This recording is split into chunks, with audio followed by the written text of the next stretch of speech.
So hello everyone, good morning সবাইকে। কেমন আছো তোমরা? আশা করি সবাই খুব ভালো আছো, সুস্থ আছো। আমিও ভীষণ ভালো আছি, সুস্থ আছি। তো আজকে সকালবেলা মনে হলো, এটা আগের দিনকে তোমাদের দাদাভাই কিনে এনেছিল। এটা হলো ল্যাচ্ছা সিমুই, মানে যারা কি বলবো, খাবার জিনিস তো সবাই খায় ভাই।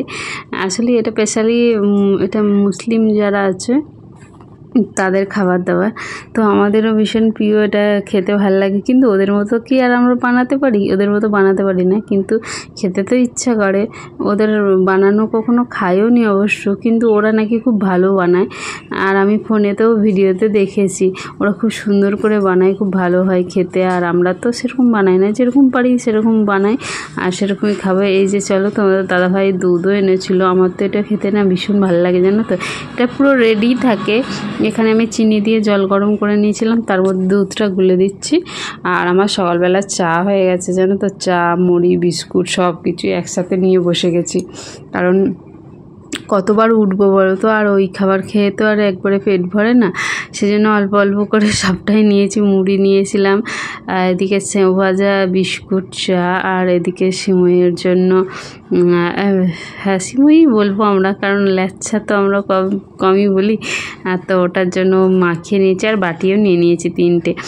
তোমাদের সাথে কথা বলছিলাম, তার মধ্যেখানে তোমাদের দাদাভাই এসে এমন কিছু কিছু কথা কয়েকটা বলেছে, তো ওর জন্য আমি ভয়েসটা দিইনি, জানো তো। ভালো লাগছিল না, সেই জন্য দিইনি। আবার কেটে বাদ দেবো, আবার ওখানটা বাদ দেবো, সেই জন্য আর দিলাম না। যাই হোক, চলো এখন এই যে আমি আস্তে আস্তে করে দুধটা তো ফাটা হয়ে গেছে, এর মধ্যে এখন দিয়ে দিচ্ছি, ঢেলে দিচ্ছি। তো খেতে ভীষণই ভালো, আমার না খুব ভালো লাগে। কিন্তু এত মিষ্টি জিনিস খাওয়া ভালো না, চাই মিষ্টি। ভাবছি চা খাওয়াটা এবার ছেড়েই দেবো, বুঝেছো। আর চা খেলে হবে না, চা খেলে এনার্জি আসে, কিন্তু আমি অনেক কষ্ট করে দুধ চা খাওয়াটা ত্যাগ করতে পেরেছি ফাইনালি। না হলে না আমার মানে অসুবিধাই হচ্ছিল, জানো তো। দুধ চা খাওয়াটা একদমই আমার পক্ষে উচিত নয়, কিন্তু ছাড়তে একদম পাচ্ছিলাম না। মানুষ চাইলে, চেষ্টা করলে সবই করতে পারে, মানুষ পারে না এমন কোনো কাজ নেই, জানো তো। কিন্তু কয়েকদিন কষ্ট হয়, আমার ভীষণ কষ্ট হচ্ছিল দুধ চা মানে খাওয়া ছাড়াটা। মানে র চা আমার একটু ইচ্ছে করে না যে র চায়ের মধ্যে মুখ দিই, কিন্তু এখন দেখো, আর দুধ চা কিছু জিনিস না করলে সেটার প্রতি আর কোনো টান থাকে না। আমার অনেক কষ্ট হচ্ছিল কয়েকদিন ধরে।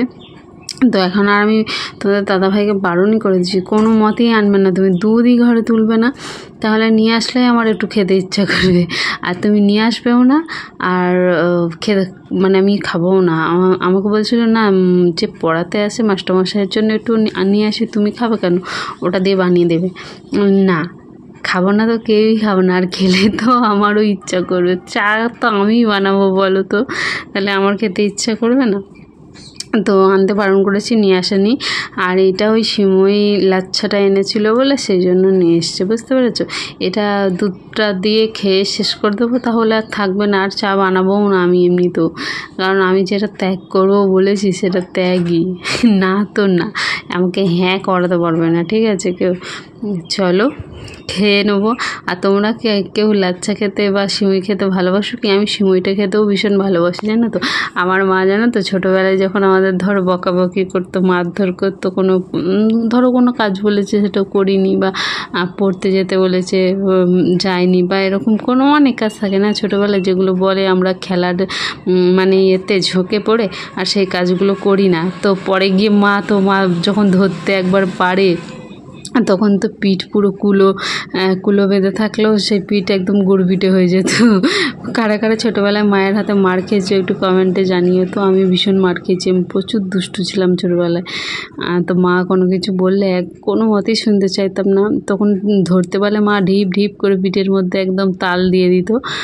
আর সেই কথাটাই মনে পড়ে গেল, জানো তো। এখন এই সিমইটা খেতে গিয়ে মা যখন মারতো তো মা তো তখন রাগের এতে মারতো, কথা শুনতাম না বলে। কিন্তু পরক্ষণেই না, যখন রাগটা কমে যেত, যখন কাঁদতাম রাগ কমে যেত, মানে মায়ের রাগটা কমে যেত, আমি তো কাঁদতাম ছোটোবেলায়।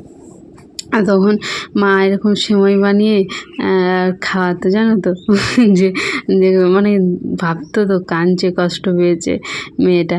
তো তখন হচ্ছে গিয়ে ওরকম বানিয়ে আমরা তিন ভাই বোন ছিলাম, তো আমাদের তিন ভাই বোনকে দিত এরকম করে খেতে। খুব ভালোবাসতাম খেতে, খুব ভালো লাগতো। মায়ের হাতের খাবার মানে আলাদাই একটা স্বাদ। আর চলো আমি ওই চাটা গরম করে শাশুড়ি মাকে দিতে গেলাম, শাশুড়ি মা ছিল না। তো এখন আমরা খেয়ে নেবো। এই যে খেয়ে নিচ্ছি। আমার তো ভীষণ ভালো লাগছে। আর ছোটোবেলার কথা খুব মনে পড়ছিল, মায়ের কথা, যে মা থাকলে মা এখন একটু আমার হাতে খেত, তাই না? মা তো আমাদের করে খাইয়েছে, এখন মাকে করে একটু খাতে পারলে খুব ভালো লাগতো। আর চলো গো, ভিডিওটা এখানেই শেষ করব। তোমরা খুব ভালো থাকবে, সুস্থ থাকবে। দেখা হচ্ছে নতুন আর একটা ভিডিওর সাথে। Tata, bye bye.